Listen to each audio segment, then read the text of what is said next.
우리도 다른 교회에서 예배드리는 것처럼 이렇게 한번 할렐루야 한번 해볼까요? 할렐루야! 할렐루야. 일주일 동안 평안하셨습니까? 아멘. 예수 그리스도 안에서 행복을 누리시는 여러분 되시기를 원합니다. 우리 집사님이 아이들이 많이 올 줄 알았는데 안 와가지고 속이 상하셨어. 속상해하지 마셔요. 우리 집사님 와 계시고 우리 성도들만 있는 것만 해도 저는 너무너무 행복합니다. 근데 이제 그 행복 위에 하나님께서 행복을 더하셔서 지금 교회 나오다가 안 나오다 하시는 분들도 다 나오고 해서 교회가 예수 그리스도의 사람들로 차고 넘치기를 원합니다. 그리고 이 주위에 교회 안 다니는 사람들 많아요. 절 믿는 사람들도 많고 무당 저렇게 무당들도 있고 저들에게도 다 예수 그리스도의 복음이 전해져서 이 봄에 그들의 생명이 살아나기를 원합니다. 그 일을 감당하기 위해서 여러분들을 먼저 세우신 거예요. 하나님의 사람들로 먼저 세우신 거예요. 전도를 목회자만 하는 것이 아니라 여러분들도 각자 개인이 해야 합니다. 지난주에 이제 아이들까지 이렇게 나왔었는데 오늘 꼭 나온다 그러시더만 늦으시던가 아니면 오늘 또 못 나오시던가 그게 나오기가 힘들어요. 생명이 세상과 끊어지고 하나님께로 오기가 그렇게 힘든 것입니다. 여러분들도 쉽게 하나님께 왔다라면 여러분들은 굉장한 큰 은혜를 입었다라는 사실에 하나님께 감사하셔야 합니다. 아멘. 그렇게 예수 믿기가 힘들어요. 더구나 더 예전보다도 지금은 더 힘든 세상이 되어졌습니다. 그만큼 세상에 즐기고 놀만한 것들이 많기 때문이에요. 더구나 봄이 되어져 가지고 이제 들로 산으로 바다로 놀러 다닐 시간들입니다. 그런데 오늘 하나님께서 우리에게 이 자리를 허락하신 것입니다. 이것이 축복이고 은혜라는 사실을 여러분 마음속 깊이 깨달으시고 하나님께 감사하시길 원합니다. 아멘. 여러분들이 그곳에 있었으면 생명을 보장받을 수 없다라는 사실입니다. 오늘 하나님 앞에 있으므로 여러분들은 생명을 보장받을 수 있다라는 것입니다. 그곳에도 하나님이 계시므로 그곳에 간들 어떠하냐라는 것은 그들의 생각입니다. 하나님의 생각은 하나님의 사람들이 모여서 하나님의 자녀들이 모여서 함께 사랑하고 교제하고 하나님의 말씀을 나누고 함께 떡을 떼기를 원하시는 것이 우리 주님의 마음입니다. 그리고 우리 아버지 하나님의 뜻입니다. 이 뜻을 우리가 이루어드리는 줄 믿습니다. 이 주일날 여러분 마음속에 기쁨과 감사함이 충만하시기를 원합니다. 여러분들이 기뻐해야 할 이유는 그들과 같지 않고 여러분들은 생명을 보장받았다라는 사실입니다. 하나님의 보호함을 받는 생명을 가지고 있다라는 사실입니다. 또 감사해야 할 일, 이 일을 위해서 예수님께서 지금 고난을 받기 위해 예루살렘을 향해 올라가시고 있는 기간이다라는 사실입니다. 그 걸음에 여러분들이 함께 동참하시므로 하나님의 은혜와 축복을 누리시기를 원합니다. 이제 그 올라가는 길에 우리가 지난주에도 나누었던 것처럼 나사로의 사건을 경험하게 되었습니다. 예수님께서 죽은 지 사흘이 지나서 썩은 나사로를 향해 나사로야 나오라 라고 외쳤을 때에 그 나사로가 나왔습니다. 이 기적을 베푸시고 이제 예수님께서는 예루살렘을 향해 또 발걸음을 옮기신다라는 것입니다. 이 예수님께서 발걸음을 옮기는 이유는 죽었던 우리를 나사로처럼 살리려고 그 예루살렘을 향해 올라가시는 것입니다. 그런데 예수님이 살리실 때에 우리가 살아나는 모습은 나사로와 같은 모습이 아닐 것입니다. 나사로는 썩어질 육신으로 다시 살아나서 예표로 증거로 우리에게 보여지는 한편의 드라마가 되어졌지만 우리가 다시 살아날 때에는 영원히 죽지 아니하고 썩지 아니하고 영원히 병들지 아니하고 늙지도 아니하고 영원히 사는 부활하는 육체로 예수님처럼 살아날 줄을 우리가 믿습니다. 그분이 그 일을 우리에게 행하셨고 그 믿음을 우리에게 주셨습니다. 이것이 복음입니다. 이것이 부활의 복음입니다. 여러분 마음속에 이 다시 살아나리라 라는 부활의 복음이 있는 한 여러분들은 결코 죽지 않을 것입니다. 여러분들의 육신이 혹 잠들지라도 그 전에 예수님이 오시지 않아서 여러분들의 육신이 잠들지라도 그것은 성경이 기록하는 것처럼 아브라함이 그 조상들에게로 돌아가고 그가 잠들었다라고 하나님께서 말씀하신 것처럼 우리는 잠시 세상에서 자고 있을 뿐입니다.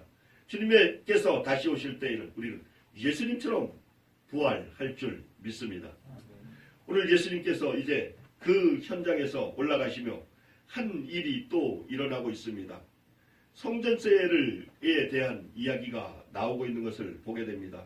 갈릴리에 모일 때 예수께서 제자들에게 이르시되 인자가 장차 사람들의 손에 넘겨져서 죽임을 당하고 제3일에 살아나리라 하시니 제자들이 매우 근심하더라 라고 이야기를 하고 있습니다. 우리가 보고 있는 말씀의 앞절 말씀에 그런 말씀이 있습니다.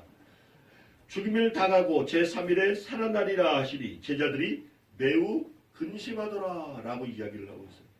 제자들에게는 지금 살아나리라는 예수님의 음성이 들려오는 것이 아니라 예수님께서 죽으시리라 라고 이야기하셨던 이야기만 그들에게 들려오므로 그들은 심히 걱정하기 시작을 했다라는 것입니다. 이제 갈릴리를 떠나서 가버나움에 이르렀습니다. 이 가버나움은 예수님의 아주 중요한 사역지입니다. 그런데 가버나움에서 말씀도 많이 전하셨고 가버나움에서 많은 시간을 예수님께서 머무르셨습니다. 그런데 이 가버나움이 나중에 예수님께 책망을 받죠. 가버나움이 책망을 받습니다. 그들에게서 회개하고 돌아오는 자가 적음으로 예수님께 책망을 받는 동네이기도 합니다. 이 동네에 이르렀을 때에 반세계를 받는 자들이 베드로에게 나와 이르되 너의 선생은 반세계를 내지 아니하느냐라고 질문을 하며 예수님께 그리고 제자들에게 따져 묻는 사건을 이야기하고 있습니다. 우리가 성도로서 신앙생활을 하며 하나님께서 우리에게 베푸신 은혜를 얼마나 감사하고 있습니까? 이 반세겔의 은혜를 여러분은 어떻게 기억하고 계시며 여러분들은 어떻게 누리고 있는가 하는 것입니다. 우리 자신을 돌아봐야 할 필요가 있습니다. 우리는 감사하는 마음을 가지고 살아가야 합니다. 하나님께서 이 땅을 만드시고 우리에게 축복하셔서 이 땅을 다스리라 말씀하시고 우리에게 이 세상에서 필요한 모든 것들을 만들어 주셨는데도 우리는 살아가면서 이 모든 것들에 대해서 얼마나 감사하며 살아가는가 하는 것입니다. 감사를 잃어버릴 때 우리에게 이뤄지는 것은 감사치 못하는 마음뿐만 아니라 감사를 베푸신 하나님을 잃어버리게 된다라는 사실을 기억하셔야 합니다. 오늘 우리가 이 모든 것들을 우리에게 허락하신 하나님께 감사하지 못할 때에 일어나는 현상들입니다. 단지 감사하는 마음만 잃어버리는 것이 아니라 하나님께서 이 모든 것을 만드시고 우리에게 주셨으므로 감사를 잃어버린다라는 것은 그 하나님을 통째로 잃어버리는 결과를 낳는다라는 것입니다. 세상은 우리가 태어날 때부터 그냥 있었는데요. 맞습니다. 세상은 우리가 태어날 때에 이미 만들어져 있었고 우리의 선조들도 살고 있었습니다. 그런데 태초에 아담이 이 세상에 창조되어졌을 때에도 세상은 존재했다라는 사실입니다. 하나님께서 태초에 천지를 창조하셨습니다. 어제 사모님에게 질문했던 이야기들인데 우리 사랑하는 성도님들은 얼마나 알고 있는가 한번 우리 같이 이야기해 볼까요? 하나님께서 세상을 창조하셨습니다. 제일 먼저 무엇을 창조하셨을까요? 태초에 하나님이 천지를 창조하시니라. 하나님께서 가라사대 빛이 있으라 하신즉 빛이 있었고 라고 이야기하시며 첫 번째 빛을 창조하셨습니다. 그러면 두 번째는 무엇을 창조하셨을까요? 하늘과 하늘을 만드셨습니다. 어둠을 나눠서 빛을 다시 칭하시고 어둠을 하늘에 칭하시고 모르면 얼른 성경책 펼쳐봐봐요. 하늘에 궁창이 있어. 두 번째가 창조의 순서는 알아야 합니다. 그리고 하나님께서 창조하신 일들은 우리가 기억해야 합니다. 그런데 이런 것들을 우리가 너무 쉽게 생각하며 넘어가죠. 두 번째는 뭐를 만드셨다고요? 궁창을 만드셨다고요. 두 번째는 궁창을 창조하셨습니다. 세상이 있게 시작을 하는 거예요. 그리고 그 다음에는 무엇을 만드십니까? 땅과 바다를 만드십니다. 땅과 바다를 나누시는 거예요. 묻이 드러나게 하십니다. 네 번째는 무엇을 만드셔요? 짐승을 만드셔요? 조류와 어류를 만드시죠. 땅과 바다를 나누시는 식물을 땅과 바다를 나누실 때에 식물도 같이 존속하게 하시고 그 다음에 창조하시는 것은 그 다음 날 창조하시는 것은 물고기와 해와 조- 달과 별들. 맞아요. 해와 해와 달과 별들을 만드시죠. 아닌데? 네, 넷째 날이 해와 달과 별들. 토닥을 둘째 날. 맞아요. 네 번째 해와 달과 별과 이런 것들을 만드셔요. 공창에 두시죠. 그 다음에 무엇을 만드셔요? 하늘에는 새를 새와 조류와 어류를 만드셔요. 그 다음에 만드시는 것이 육축과 사람입니다. 자, 오늘 창조의 섭리를 보면 그 다음에 마지막 날 일곱째 날 안식하셨어요. 자, 창조의 섭리를 보면은 태초에 하나님이 천지를 창조하시니라 라고 말씀하시고 빛이 있으라 하심으로 이 빛은 하늘의 빛이 아닙니다. 이 지금 태양빛을 이야기하고 있는 게 아니에요. 하나님의 빛. 그 사람들에게 그 빛이 있었나니 그 빛은 사람들의 생명이었다라고 했던 그 빛을 이야기하고 있는 것입니다. 우주 만물을 살아있게 만드시는 하나님의 빛을 이야기하고 있는 것입니다. 예수 그리스도께서 이 땅에 빛으로 오셨다라고 이야기하셨던 것처럼 그 빛을 이야기하고 있는 것입니다. 그 빛이 창조되어졌고 우주에 충만하게 생겨나기 시작을 했습니다. 그 빛으로 인해서 생명력이 소생할 수 있는 세상이 창조될 수 있는 생명이 창조될 수 있는 모든 조건을 갖추었다라는 것입니다. 그 다음에 순서대로 만들어서 이제 마지막에 모든 사물을 다 만드시고 사람이 숨쉬기에도 편하고 보기에도 즐겁고 아름다운 모든 것들을 만들어 놓으신 다음에 사람을 창조하시는 것입니다. 사람을 만드시는 거예요. 그 사람이 숨쉬고 바라보고 모든 것을 느끼며 좋게 여길 수 있는 모든 것들을 삶에 필요한 모든 것들을 창조하신 후에 사람을 만들어서 에덴 동산에 두시는 것입니다. 오늘 여러분 기억하시길 원합니다. 여러분들이 태어났을 때에 세상이 있었다라는 것은 이미 하나님께서 여러분들을 위해 창조하시고 예비하셨다라는 것입니다. 이 만물을 통해서 여러분들은 은혜를 누리시며 하나님을 알아가시기를 원합니다. 하나님께서 이 속에 운행하시며 여러분들을 먹이시고 여러분들을 기르시는 것입니다. 그 사랑을 우리가 잃어버린다면 우리의 전부를 잃어버리는 것과 마찬가지다라는 사실입니다. 그 사랑과 은혜가 우리의 생명을 사망에서 구원한 하나님의 사랑입니다. 하나님께서 우리에게 이렇게 갚을래야 갚을 수도 없는 큰 사랑을 베푸셨습니다. 그럼에도 불구하고 사람은 하나님을 떠났고 세상에서 범죄함으로 타락함으로 영원히 죽을 수밖에 없는 존재가 되어졌습니다. 이제 수많은 세월이 지나서 하나님께서 우리를 불쌍히 여기시고 살릴 계획을 세우셨습니다. 그리고 우리에게 자신의 생명을 주시기 시작하셨습니다. 그것을 계획하시고 우리에게 그 일을 행하시는 일들이 예수 그리스도께서 이 땅에 오셔서 십자가에 못 박혀 죽으시는 사건입니다. 오늘 우리 명건이 형제와 오면서 그런 이야기를 잠깐 나누었습니다. 우리가 하나님 앞에 살아가는 모습이 어떠해야 할까라는 이야기를 나누었습니다. 하나님은 우리에게 자신의 생명을 내어주면서까지 예수 그리스도를 십자가에 못 박혀 죽이시면서까지 우리를 사랑하셨다라는 사실입니다. 그럼에도 불구하고 우리가 삶의 초점을 어디에다 두고 살아가는가 하는 것입니다. 하나님께 여러분들은 초점을 맞추시기를 원합니다. 그분에게 모든 삶의 포인트를 맞추시기를 원합니다. 그분이 우리의 달려갈 표준이 되어주시기를 원합니다. 그러므로 그 표단을 향해 여러분들이 살아갈 때에 하나님의 보호를 받을 의무가 생겨나는 것이며 하나님께서 여러분들을 보호해야 할 이유가 있는 것입니다.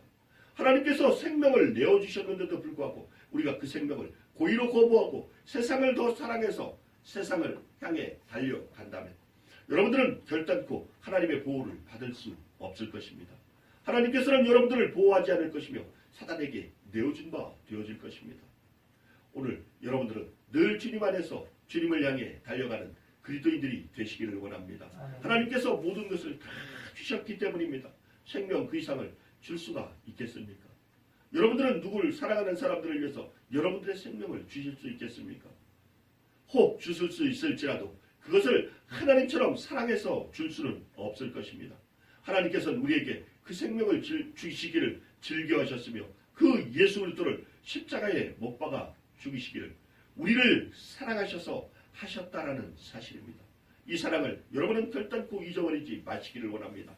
그분께서 보호하시면 여러분들이 행하는 어떤 일보다도 값진 일들이 여러분들에게 일어날 것입니다. 생명을 얻는 것보다 더 소중한 것은 없기 때문입니다. 여러분의 생명을 살리신 그분께서 여러분들의 삶을 빈궁하게 하시겠는가 하는 것입니다. 여러분들이 질병 가운데 고통받으며 가난 가운데 울부짖게 만드시겠는가 하는 것입니다. 여러분들의 삶이 기쁨과 즐거움으로 넘쳐나게 하시지 않겠습니까? 혹 그리 아니하실지라도 하나님의 뜻이 어디 있는가를 아는 사람은 기쁨과 즐거움으로 살아간다라는 사실을 기억하시기를 원합니다. 어떤 사람은 예수 그리스도를 잘 믿는 주의 종의 가정인데도 불구하고 힘들고 어려운 삶을 살아가는 모습을 보게 됩니다. 그런데 그들을 바라보며 야, 저들은 너무 불쌍해. 어떻게 하나님이 저렇게 하실 수 있을까? 라고 생각하지 마시기를 원합니다. 그들의 내면을 들어가 보지 않고는 하나님의 사랑을 측량할 수 없다는 사실입니다. 그들은 그 어려운 환경 속에서도 그 어려운 고통 가운데서도 하나님을 찬양하며 하나님을 예배하며 하나님께 감사할 수 있는 마음을 가진 사람들입니다. 하나님께서 받을 만한 시험 외에는 우리에게 허락치 않으셨다라고 말씀하셨습니다. 우리가 그 시험 당할 즈음에 피할 만한 곳을 이미 예비하시고 그곳으로 우리를 인도하신다라고 말씀하고 계십니다. 여러분들은 하나님을 의지하시기를 원합니다. 환난 가운데서도 건지실 하나님을 의지하시기를 원합니다. 여러분들에게 이런 환난과 곤란이 닥치라는 이야기가 아닙니다. 이 환난과 어려움이 여러분들에게 이르기 전에 하나님께서 피할 문을 여시기를 원합니다. 피할 장소를 만들어 놓으시기를 원합니다. 그리고 하나님께서 하나님의 권능의 손으로 여러분들을 덮어서 세상 가운데서 여러분들을 지키고 보호하실 줄 믿습니다. 아멘. 또 때로는 어떤 사람들을 통해서 그런 어려움을 보았을 때에 여러분 그들을 향해 불쌍히 여기시고 그들을 향해 기도해 주시기를 원합니다. 하나님이 그들의 모습을 보면서 여러분들에게 주시는 은혜를 누리셔야 합니다. 아멘. 그들의 고통에 함께 동참하며 여러분들이 가지고 있는 능력으로 그들과 함께 나눌 수 있는 은혜가 있어야 한다라는 사실입니다. 오늘 형제의 아픔을 그냥 지켜보지 마시기를 원합니다. 그들의 아픔을 함께 나누고 그들과 함께 기뻐하고 그들과 함께 슬퍼하고 그들과 함께 하나님께 감사하며 부르짖기를 원합니다. 아멘. 오늘 이 반세겔의 은혜를 여러분은 어떻게 기억하고 계십니까? 이 반세겔이 무슨 의미로 드리는 것일까요? 이 반세겔은 출애굽을 했던 이스라엘이 하나님께 속전으로 생명의 속전으로 드렸던 금액을 이야기하고 있습니다. 참 오랫동안 쓰여지는 반세겔이죠. 물가의 가치가 많이 올랐을 텐데도 이들이 애굽에서 출애굽했던 당시에 하나님께서 시내산에서 제정한 법에 의해서 이들이 반세겔을 드리기 시작을 했습니다. 하나님께서 성전에 쓰여질 물품을 사용하는 용도로 이 제도를 만드시며 이스라엘 백성들에게 이야기를 했습니다. 너희들이 출애굽을 했던 것에 대한 감사의 표시로 생명을 하나님께서 건지셨던 감사의 표시로 너희들은 큰 자나 작은 자나 여작한 자나 힘 있는 자나 하나님 앞에 반세겔을 드림으로 인해서 생명의 속전에 대한 기념을 삼으라 라고 이야기를 하셨습니다. 부자라 해서 많이 드리지도 말고 가난한 자라 해서 적게 드리지도 말고 너희들이 반세겔을 가지고 와서 하나님께 드림으로 하나님 앞에 나올 때마다 이 반세겔을 가지고 나옴으로 이 반세겔을 통해서 너희들이 애굽에서 구원 받았던 것에 대해서 생명을 건짐을 받았던 것에 대해서 하나님께 감사하라라는 것입니다. 그럼 이 반세겔은 얼마나 될까요? 반세겔은 돈으로 따지면 반세겔 그러니까 반토막 나이프가 같아가지고 굉장히 작은 것 같아요. 그렇죠? 반세겔은 실제로 큰 금액이 아닙니다. 반세겔은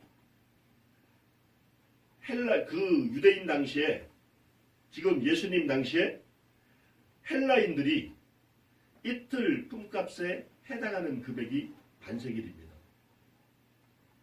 이틀 품값.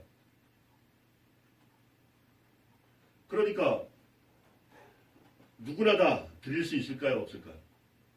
가난한 자도 이틀만 일하면 하나님께 드릴 수 있는 반세계를 만들 수 있는 것입니다.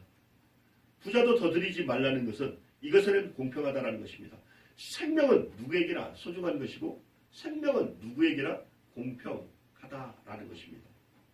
가난하다 해서 반세겔이 없는 사람은 없다라는 것입니다.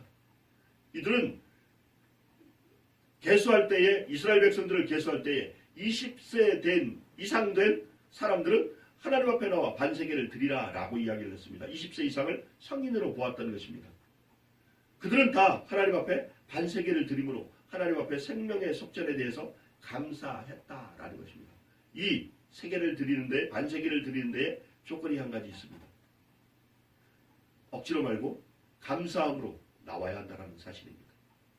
이 반세겔을 하나님께 드릴 때에는 감사함으로 드리고 그것에 대해서 하나님께 감사해야 한다라는 것입니다. 생명을 구속함을 받았기 때문입니다. 생명의 구원함을 받았기 때문입니다.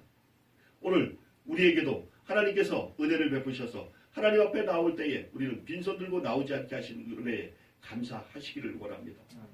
우리는 매주 예배를 드리지만 이들이 반세겔을 드릴 때에는 언제였겠습니까? 이들은 1년에 3번 하나님께 나와 하나님 앞에 이스라엘의 모든 남자들은 1년에 3번씩 나와서 하나님 앞에 감사함으로 나와서 하나님 앞에 얼굴을 보여야 했습니다. 예루살렘을 향해 몰려들어야 했습니다. 이 세겔이 또 나타내는 하나님의 은혜가 큰 의미가 또 한 가지가 있습니다. 이 반세겔을 하나님께 드릴 때에 하나님께서 너희들이 1년에 3번 예루살렘을 향해 모든 장정들이 다 하나님 앞에 나오면 이스라엘 나라가 예루살렘만 빼놓고 텅텅 비게 되죠. 그러면 적들이 쳐들어오면 어떻게 될까요? 이 나라가 없어질 거예요. 그렇죠? 예루살렘만 남고 나라가 없어지게 될 거예요. 하나님께서 이 반세겔을 너희들이 기쁨으로 하나님께 드릴 때에 너희들이 집을 떠나 예루살렘을 향해 왔을 때에 너희들의 집을 내가 지켜주리라 라고 이야기를 하셨습니다. 의미가 이 속에는 하나님의 놀라운 은혜가 있는 것입니다. 우리가 하나님께 예물을 가지고 나와서 하나님 감사합니다라고 드릴 때에 하나님께서 우리의 산업을 지키신다는 사실입니다. 우리의 농토를 지키신다는 사실입니다. 우리의 기업을 지키신다는 사실입니다. 우리의 가족을 지키신다는 사실입니다. 오늘 여러분이 드리는 것에 감사하시기를 원합니다. 그 금액이 크지 않다는 것입니다. 지금은 매주 나누어서 드리니까 더 작은 금액이 될 수도 있습니다. 내가 1,000원을 드리건 아니면 없으면 100원을 드리건 하나님께 드릴 때에는 감사함으로 드리시기를 원합니다. 그럴 때 하나님께서 그것을 받으시고 여러분의 산업을 지키시며 여러분들의 가정을 지키시며 여러분들의 자녀를 지키시며 여러분들의 생명을 지키실 것입니다. 오늘 그 은혜가 여러분들의 가정과 직장과 모든 삶 가운데 늘 넘쳐 나시기를 원합니다. 아멘. 오늘 우리에게 하나님께서 반세겔을 통해 은혜를 베푸셨습니다. 그리고 이 반세겔의 이야기를 통해 우리에게 하시는 말씀은 너무나 많은 것을 내포하고 있습니다. 오늘 베드로가 속전을 받으러 다니는 사람들, 이 반세겔을 받으러 다니는 사람들, 이 사람들은 세리들이 아닙니다. 세리들이 아니라 세리들은 로마를 대신해서 이스라엘 백성들에게 세금을 뜯어갔던 사람들을 세리라고 이야기하는 것이고 이 반세겔을 받는 사람들은 이스라엘 사람들에게 다니면서 성전세를 받는 사람들을 이야기하고 있습니다. 이 사람들은 또 다른 구별된 사람들이에요. 그런데 이들이 예수님을 좋은 뜻으로 이야기한 건 아닌 것 같아요. 그렇죠? 너희 선생이 반세겔을 내지 않느냐라고 성전에 아직 올라가지도 않았는데 그죠? 안 올라가는 성전에 못 올라오는 사람들은 쫓아다니면서 받고 있었던 거예요. 전국을 돌아다니면서. 받고 돌아다니는 사람이 있었던 것입니다.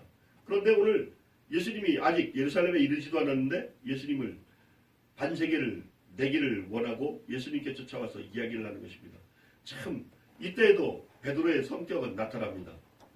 반세겔을 내지 않느냐라고 이야기를 하면 베드로는 예수님의 제자잖아요. 그러면 잠깐만 기다려봐. 내가 예수님께 가서 물어볼게. 반세겔을 내야 되는지 말아야 되는지 아니면 어떻게 해야 되는지 물어보고 와서 대답해 줄게. 라고 이야기를 해야 되는데 베드로는 뭐라고 대답을 해요? 대뜸 물어보자마자 망설임도 없이 내신다. 자기가 낼 것도 아니면서 그죠? 대뜸 이야기를 하는 것이 급한 성격이 항상 서두르는 성격이 이때도 나타납니다. 그죠? 급하게 이야기를 합니다. 내신다! 라고. 그러고서는 얼른 돌아서서 자기가 있었으면 냈을 텐데 그죠? 얼른 돌아서서 예수님께 가는 것입니다. 문을 열고 예수님을 보자마자 예수님이 또 기가 막힌 이야기를 하십니다. 예수님의 전지성이 전지전능하신 하나님의 신성이 드러나는 모습입니다. 밖에서 했던 이야기들인데 예수님 있는 데서 문을 열고 딱 들어가자마자 예수님은 또 베드로에게 신성을 드러내시며 얘기하십니다. 네 생각에는 어떠냐? 이미 예수님은 다 아시고 계셔요. 그죠? 베드로가 했던 이야기들을 들은 것도 아닌데도 다 알고 계십니다. 문을 열고 베드로가 물어보려고 그랬겠죠. 반세기를 받으러 왔는데 라고 말하려고 입을 벌리는 순간에 예수님이 그 입에다가 냉큼 하나님의 전지성을 불어넣어 주시는 것입니다. 전지성으로 이야기를 하시는 거예요. 내 생각에는 어떠냐? 베드로가 얼마나 놀랐을까요? 아마 저 같으면 아마 기겁을 했을 것 같아요. 어떻게 알았지? 깜짝 놀랐을 것 같아요. 베드로는 담대했던 사람인 것 같아요. 그죠? 놀랬다는 이야기가, 놀래서 기절했다는 이야기가 없는 거 보면 내 생각엔 어떠냐? 라고 이야기를 하시며 반세계를 내는 것이 마땅하냐? 라고 이야기를 하십니다. 그러면서 이 이야기를 하시면서 예수 그리스도가 누구인가, 내가 누구인가를 또 드러내고 계신다라는 사실입니다. 이 반세계는 죄인들이 하나님 앞에 생명의 속전을 받았을 때, 생명의 구원을 받았을 때 드리는 감사의 성전세였습니다. 그런데 예수님은 죄가 없으신 분이셨어요. 죄가 없으신 예수님은 낼 이유가 없는 것입니다. 베드로는 내야 될 이유가 있지만 예수님은 성전세를 내야 할 이유가 없습니다. 그리고 예수님은 하나님의 아들이십니다. 자, 왕의 친족들입니다. 먼 친척들이 아니라 친족들. 친족들은 세금을 냈을까요? 안 냈을까요? 왕의 아들들은 세금을 냈을까요? 안 냈을까요? 왕의 아들들은 세금을 면제받았습니다. 그럼에도 불구하고 예수님은 성전세에 대해서 아무런 그들의 오해를 사지 않기 위해서 성전세를 내시는 겸손한 모습을 보이고 계십니다. 그것으로 인해서 혹 하나님의 복음을 그들이 받아들이는 데에 혹 걸림이 될까 싶어, 또 그들의 마음이 상처가 될까 싶어 그들에게 성전세를 내고 있는 모습을 보시기를 원합니다. 베드로의 급한 성격을 또 이 일을 통해 한편으로 꾸짖으시는 모습도 나타납니다. 베드로에게 이야기를 합니다. 네가 가서 그냥 성전세가 갑자기 생겨나기라도 하실 수 있었을 텐데도 베드로에게 이야기를 합니다. 네가 낚시를 들고 가서 바다에 가서 갈릴리에 가서 고기를 잡아라. 그리고 첫 번째 잡혀서 올라오는 고기에 입을 열어봐라. 그러면 한 세겔이 있을 것이니 그 세겔을 가지고 가서 너와 나를 위해 내라 라고 이야기를 하십니다. 어떻게 하셨을까? 그 고기가 한 세겔을 물고 있을 줄 어떻게 아셨을까? 그 고기는 어떻게 벌레를 안 잡아먹고 고기를 안 잡아먹고 돈을 금화 한 잎을 물고 있었을까? 예수 그리스도의 신성을 드러내고 계시다라는 것입니다.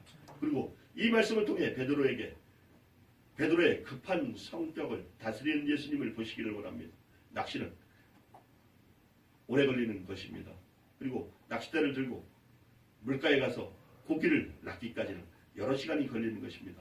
그런데 예수님은 베드로에게 그 급한 성격, 내신다라고 뛰어들어오는 그 급한 성격을 아주 평범한 방법 같은, 그리고 베드로가 잘 아는 방법으로 그것을 완화시켜주고 그의 성격을 너그럽게 만들어 놓는 모습을 보게 됩니다. 이제 가서 낚시를 하라는 것입니다. 그리고 첫 번째 올라오는 고기에 입속을 벌려서 금화 한 잎을 가다다가 성전세를 내라 라고 이야기를 하시며 베드로의 급한 성격을 고쳐주시는 예수님의 모습을 보게 됩니다. 오늘 여러분들의 모습도 늘 예수 그리스도 안에서 평안을 누리심으로 인해서 이런 넉넉한 마음이 있기를 원합니다. 급한 성격인 베드로에게 예수님이 낚시를 하라라고 말씀하셨던 것처럼 여러분들의 삶 가운데도 이런 여유가 있기를 원합니다. 예수 그리스도를 믿음으로 모든 삶 가운데서 여유를 가지시고 어떤 것으로 인해서도 여러분들이 스트레스를 받지 마시기를 원합니다. 예수 그리스도를 믿는 사람들이 스트레스를 받아서 어떤 질병에 걸린다라는 것은 그들이 예수 그리스도를 잘못 믿고 있다라는 반증도 될 수 있다는 사실을 여러분 기억하시기를 원합니다. 하나님 앞에 생명을 누리시는 여러분들이라면 결코 세상 일로 인해서 스트레스를 받지 않을 것입니다. 세상 어떤 일들로 인해서도 여러분들은 조급함을 갖지 않게 될 것입니다. 여러분들이 무엇을 서두른다 할지라도 그것으로 인해서 어떤 좋은 결과를 낳게 되는 모습을 본 적이 있습니까? 늘 한 발 물러서 바라볼 줄 아는 눈이 있으시기를 원합니다. 그리고 모든 일들은 하나님께서 행하심으로 우리는 최선을 다해서 일하는 것 외에 다른 것을 할 수 없음을 기억하시기를 원합니다. 내가 무엇을 이룰 것처럼 분주하게 돌아다니고 뛴다 할지라도 그 일이 그렇게 우리에게 닥쳐오는 것은 아니라는 사실입니다. 하나님께서 그 일을 이루시기까지는 그 일이 우리에게 소용없는 짓들이라는 사실입니다. 우리가 조급하게 서두르는 많은 일 가운데 우리의 힘으로는 아무것도 할 수 없는 일들이 너무나 많다는 사실입니다. 하루를 24시간을 48시간처럼 아니면 12시간처럼 6시간처럼 부지런히 살아가는 모습을 봅니다. 그렇게 아둥바둥 산다 할지라도 그들에게 주어진 시간은 하루가 24시간입니다. 그 시간은 누구에게나 변하지 않는다는 사실입니다. 그렇다 해가지고 그들이 더 많은 삶을 살아갈 수 있는가 하는 것은 아닙니다. 그들이 그렇게 부지런히 산다 할지라도 그들의 생명이 길어지거나 줄어들지도 않는다는 사실입니다. 하나님께서 정해놓으신 수명대로 그들은 이 세상에 살게 될 것이며 그 수명 가운데서도 그들은 행복을 누리지 못하며 바지런만 떨다가 하나님이 없는 곳에 가게 된다는 사실입니다. 오늘 하나님 앞에서 생명을 누리시기를 원합니다. 여러분들에게 부지런히 살지 말라는 뜻이 아닙니다. 최선을 다해 열심히 살되 그 속에 여유를 가지고 기쁨으로 살아가는 것입니다. 무엇을 할 때에 삶의 목표가 무엇이냐에 따라서 그 사람이 살아가는 환경이 달라지며 그 사람의 삶의 본질이 달라지는 모습을 보게 됩니다. 오늘 여러분들이 세상을 살 때에는 무엇을 급하게 서둘러 살지 마시고 그 일을 통해 하나님께 영광을 드러낼 수 있는 일들인가, 내 삶에 하나님의 은혜가 넘쳐나게 하는 일들인가를 구별하시기를 원합니다. 세상을 향해 부지런하지 마시기를 원합니다. 하나님을 향해 부지런하시기를 원합니다. 하나님의 말씀이 여러분 속에 살아 역사하기를 원합니다. 그분의 말씀이 생명입니다. 그분의 말씀이 복음입니다. 그분의 말씀이 예수 그리스도입니다. 오늘 그 말씀이 여러분들에게 살아서 여러분들의 삶을 승리로 이끄시는 귀한 한 주간이 되시기를 원합니다. 기도하겠습니다. 하나님 감사합니다. 오늘도 내 가운데 인도하시고 이 귀한 시간을 통해서 하나님의 말씀을 나눌 수 있도록 은혜 베푸심을 감사합니다. 반세계니 하나님께 드리는 기쁨의 생명의 속전에 대한 감사라는 것을 저희들이 오늘 말씀을 통해 배웠습니다. 이 반세계를 통해서 아버지 하나님 우리가 하나님께 목숨의 값을 드린다는 의미가 아니라 하나님께서 베푸신 은혜에 아버지 만분의 1, 10만분의 1, 아버지 하나님 1000만분의 1이라도 감사할 수 있다는 것에 저희들이 또한 감사합니다. 이스라엘 백성들이 하나님 앞에 감사함으로 드렸던 것처럼 저희들도 감사함으로 하나님께 삶을 드릴 수 있는 저희들이 될 수 있도록 하나님 은혜를 베풀어 주옵소서. 아멘. 아버지 하나님의 사랑과 아버지 하나님 이웃사랑이 우리에게 넘쳐나기를 원합니다. 아버지 하나님 저희들이 드릴 수 있는 생명의 속전입니다. 하나님께서 우리를 사랑하셨던 것처럼 우리가 우리 사랑하는 형제들을 이웃을 사랑할 수 있는 마음이 있게 하옵소서. 예수님 이름으로 감사하며 기도드렸습니다. 아멘.